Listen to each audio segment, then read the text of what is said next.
Boa noite organização, boa noite estudantes, boa noite população acadêmica que esta hora está na rede para podermos partilhar estes saberes relacionados com a liderança na gestão das escolas de formação de professores, que é o título do trabalho que havemos de abordar durante estes minutos. É um tema extraído da tese de doutoramento que levamos a cabo na Universidade de Sevilha, que teve como tutor o Dr. Antônio Bernal Guerreiro, catedrático da Universidade, 2018. Esta tese encontra-se na página idus.us. Abordamos a questão relacionada com os diretores das escolas que formam maestros, o tipo de liderança. Procuramos investigar a liderança exercida por estes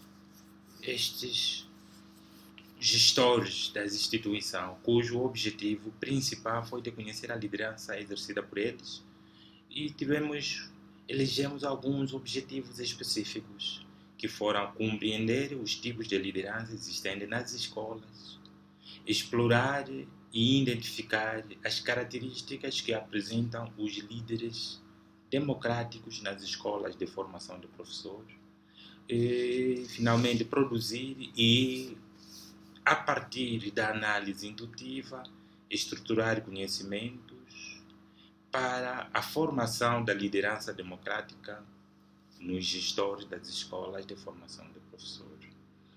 Quando a origem e a justificativa deste projeto nasce do facto de haver pouca literatura em Angola relacionada com a liderança. Então, a partir da reforma realizada em 2004, a partir de 2004 em Angola, que é a segunda reforma no país independente desde 1975, em 2004, veja lá, começa-se a segunda reforma. O que é normal é que a reforma venha a fazer-se, sobretudo nos currículos, em 5 anos. Mas é uma questão anormal devido ao problema que Angola viveu. Angola atravessou vários problemas. Primeiro, foi colonizado pelos portugueses que usaram os degredados. Quem são os degredados? Os degredados são prisioneiros. Eles, para penetrar no interior do país, abriram as cadeias em Portugal para esses penetrar e tratar com crueldade os africanos. Enfim, já podem imaginar o processo da venda de escravos. Enfim, não foi uma coisa pacífica, foi cruel. Depois dos 5 séculos de colonização, Angola foi largada por Portugal. Não negociou a independência com os 3 movimentos. E desses 3 movimentos, logo na véspera da independência, começam os conflitos. Depois da independência, um dos movimentos rende-se, mas os 2, durante 30 anos, permaneceram se guerreando. Então, durante estas fases todas, e estes problemas terminaram há bem pouco tempo, em 2002. Esta situação fez com que hoje tivéssemos um homem vertical, um homem que age da maneira como age, como chefe, e não age como líder. Então, isso chamou-nos a atenção e procuramos elaborar algumas perguntas para esta investigação. Que padrões de conduta caracterizam os distintos tipos de liderança dos diretores das escolas de formação de professores em Angola? Que significa uma educação e uma gestão de qualidade para os diretores? Como se transmite o estilo de liderança ao conjunto dos membros de uma comunidade educativa. Que papel joga o professor neste fenômeno? O que caracteriza a liderança democrática nas escolas de formação de professores de Angola e como se transmite? Em função dos objetivos que traçamos e destas perguntas de investigação, nós procuramos a literatura em altura. Definimos as palavras-chave com base nos artigos de maior impacto.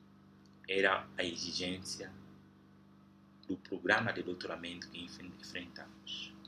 E nessa questão da eleição da bibliografia, depende da instituição onde nós vamos elaborar o nosso trabalho. As regras são essas, mas para este trabalho usou-se artigos de maior impacto, com menor tempo possível. Isso, como eu explico isso? Não poderíamos citar artigos que tivessem mais de 10 anos. Então tivemos de citar apenas a bibliografia que tivesse de 10 anos para cá. E assim conseguimos encontrar várias definições de vários autores. Encontramos as definições de Hunter, de Gaudêncio, definimos a partir de Junqueira, a partir de vários autores. Temos a bibliografia muito rica, fundamentalmente de inglês e espanhol, que permite, de facto, os estudantes que não percebem português que eu estou falando, mas que podem entrar em contato com essas obras e compreender um bocadinho sobre a liderança. Ainda nessa exploração da literatura, nós procuramos também estudar os tipos de liderança. Encontramos a liderança autocrática, a liberal, a liderança democrática, a liderança transacional, a transformadora, a liderança situacional e outros tipos de liderança, mas nós vamos destacar para este debate, este encontro, trouxe em destaque esses tipos de liderança. Também procuramos compreender a profundidade da coisa, entre a diferença existente entre a liderança e a gestão escolar. A compreensão que nós encontramos é que a liderança é diferente da gestão. O gestor pode fazer de forma literal, cumprindo com um plano. E são esses gestores que nós temos aqui em Angola, que se preocupam em cumprir com o horário, em receber e recolher as mini-pautas, fazer relatórios, enfim, tudo ao modelo. Mas hoje os tempos são mais exigentes. Exige mais do diretor. O diretor tem que fazer mais do que cumprir com o plano. O diretor tem que ser criativo. O diretor tem que ser inovador. O diretor não pode ser chefe. O diretor tem que estar no meio dos seus colaboradores, junto, deve planificar as estratégias e procurar resolver os problemas pontuais. Temos, por exemplo, nesse momento o problema da Covid. Ninguém previa, não constava dos planos, dos currículos, dos planos vários, não constavam. Então, nesse momento onde se vê a criatividade do diretor, tem que ser um líder para poder superar os problemas. É ali onde o mesmo plano o gestor faz, mas o líder faz melhor. Porque ele, para além deste plano, ele faz diferente. Procuramos estudar em profundidade a partir de Albério e Libânio. Estudamos também alguns artigos relacionados com Libânio, como compreende sobre a gestão escolar. E, em função disso, estudamos também a formação de professores em Angola, as regras de como formar professores, e temos o decreto 109 de 2011, esse decreto que orienta a formação de professores do ensino médio. Esta investigação foi relacionada para as escolas que formam professores para o ensino primário e o ensino secundário, não para os professores universitários. E estudamos também de uma forma estruturada, assim, as regras, as leis, os diplomas que regulamentam a formação de professores em Angola, que apresenta muitas fragilidades, razão pela qual já Angola está a preparar, terminar com a formação do professor do ensino médio e futuramente só a universidade é que, a partir de 2027, só a universidade é que passará a formar o professor, porque na verdade os professores formados neste período todo que passou não deram frutos satisfatórios para o processo de ensino e aprendizagem. O ensino está completamente fraturado, está completamente débil. E temos o desenho da investigação.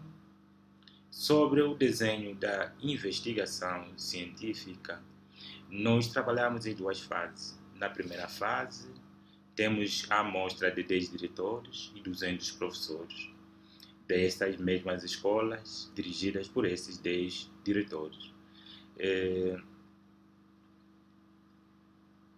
Trata-se, portanto, de uma amostra intencional, uma seleção ao critério, uma seleção feita ao critério do investigador. Esses professores e diretores são das escolas do centro e sul de Angola, que constitui a maioria se fazermos a estatística geral. Depois vamos justificar porque que nós só trabalhamos com o centro e sul de Angola. Nesta primeira fase, a recolha de dados foi feita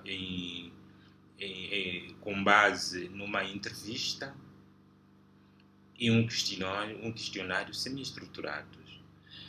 O enfoque que nós usamos é fundamentalmente qualitativo, mas contudo usamos as técnicas quantitativas para o tratamento, para a recolha e tratamento de dados dos professores, que era um número muito grande. A entrevista tinha 17 questões e o questionário tinha 48 questões. O tratamento, esses instrumentos, antes de serem usados para a recolha de dados, foram submetidos ao juízo de expertos. Desse juízo de expertos participaram 9 expertos, professores universitários de 4 países diferentes, 3 da Espanha, 1 de Portugal, 1 do Brasil e 4 de Angola. E o tratamento de dados foi feito com o NVivo 10, o tratamento das entrevistas, e SPSS estatístico para os questionários. E na segunda fase, é verdade, nesta fase nós apuramos os diretores com características democráticas, que é o foco para nós descobrirmos. Então, 3 diretores mostraram-se que poderiam melhorar e tornar-se bons democratas. Então, tem algumas características democráticas e, por isso, são os que aparecem na segunda amostra, e 30 de cada uma dessas escolas, que constituem 90 professores que participam na segunda fase. A amostra da mesma é intencional e a recolha de dados ali foi feita com base numa entrevista em profundidade e um questionário democrático.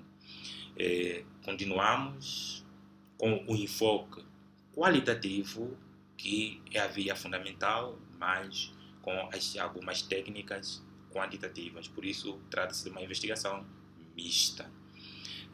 O questionário tinha 43 questões e 27 a entrevista. Tratamento fizemos com o NVivo 10 e SPSS os questionários.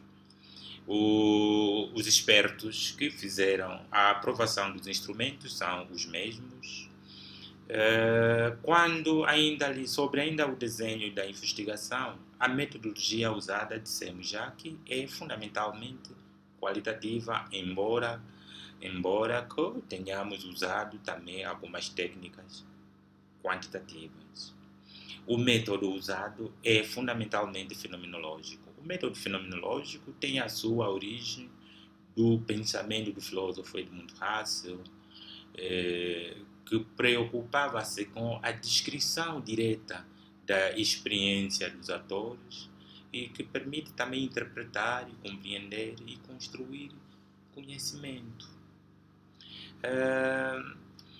Sobre os instrumentos, a investigação qualitativa e fenomenológica, que foi auxiliada pelas técnicas quantitativas, essas técnicas quantitativas serviram apenas para contrastar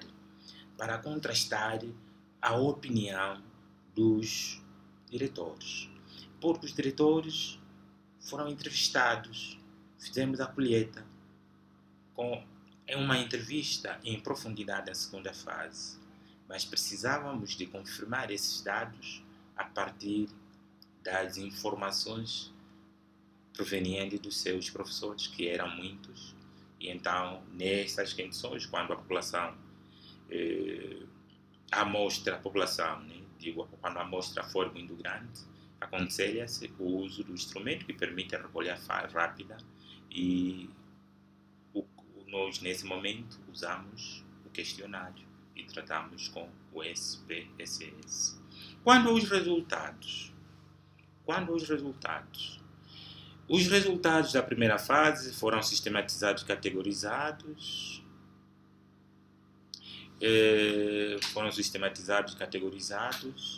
e forneceram-nos 3 diretores com características democráticas. Esses dados das entrevistas foram confirmados pelos seus professores.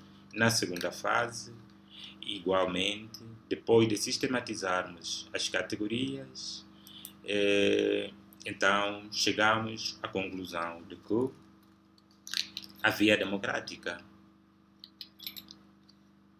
é uma das melhores. Senão, a nossa investigação diz que é uma das melhores, é a melhor, porque permite diálogo, permite um trabalho, permite fazer-se um trabalho de equipa e, sobretudo, em situações críticas, permite pensarmos em conjunto e alcançarmos os resultados compartilhados. Como conclusões, nas escolas de formação de professores em Angola, predomina fundamentalmente 3 tipos de lideranças: a liderança democrática, autocrática e liberal. Os padrões de conduta dos líderes na FP em Angola são relativos às seguintes características: a liderança democrática, com boas relações de trabalho, e a liderança autocrática, onde o papel do professor é nulo, porque deixa de participar na tomada de decisões e, muito pior, avaliar os processos. É quando que a liderança laissez-faire, onde quase que a escola fica desgovernada e cada um faz o que quiser. A FP caracteriza-se pela falta de organização, falta de comunicação e, como consequências, a fraca aprendizagem dos alunos e a ausência do direcionamento pedagógico dos maestros. Dos centros democráticos podemos inferir que é necessário aumentar a eficácia distributiva dos recursos educacionais e facilitar a participação de toda a comunidade educacional. Muito relevante é o conhecimento de que o estilo de liderança promovido pelo diretor da escola tem uma influência decisiva para o docente. É verdade, o diretor fazendo uso de uma liderança, ali a escola vai para frente, porque ele serve de modelo, ele passa à frente e todos vão seguindo. Enquanto o chefe fica atrás com o chicote, os outros para poderem avançar. Ele chega às 10 horas, sai às 11 horas, encontra os outros a trabalhar e os deixa a trabalhar. Isso cria desorganização e existe em muitas escolas onde o diretor quase que não aparece na escola. Ainda há também vários indicadores do estilo democrático de liderança que devemos atender adequadamente à assimilação de um conceito operacional de liderança democrática, a competência comunicativa e social, a competência emocional, prática de valores democráticos e aplicação pedagógica cooperativa, e a aplicação de pedagogias cooperativas. Consequentemente, deve-se ter especial cuidado no treinamento e na seleção dos diretores.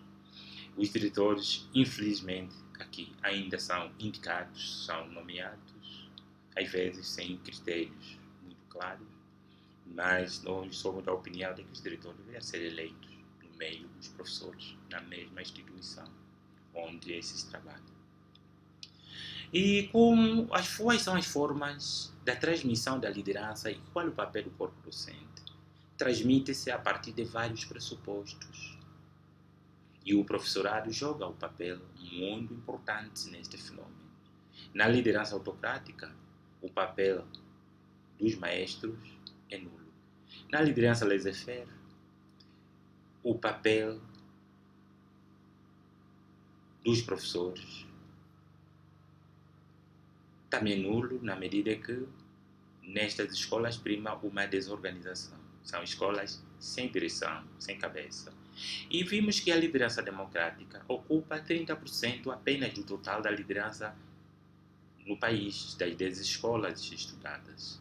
Neste tipo de liderança, o líder apresenta as propostas que são debatidas e decididas pelo grupo, estimulado e assistido pelo líder, que é o diretor.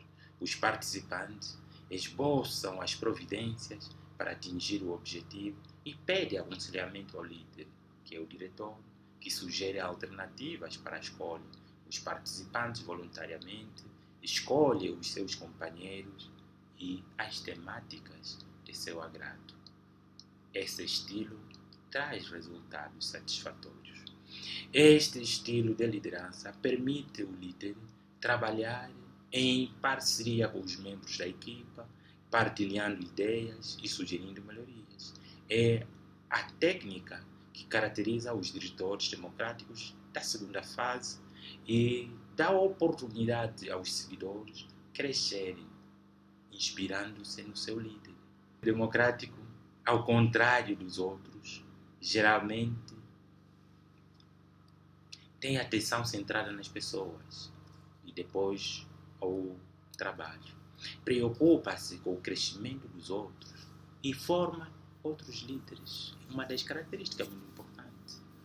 Enquanto que o chefe trava o progresso dos outros, o líder geralmente está preocupado com os outros e promove o crescimento dos outros. Isto promovendo o crescimento das instituições escolares versus promovemos o crescimento do país.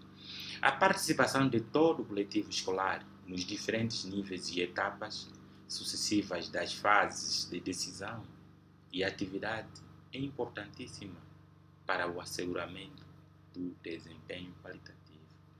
As formas de transmissão do estilo de liderança ao conjunto dos membros de uma comunidade educativa estão sempre ligadas aos padrões do tipo de liderança exercida pelo líder da escola.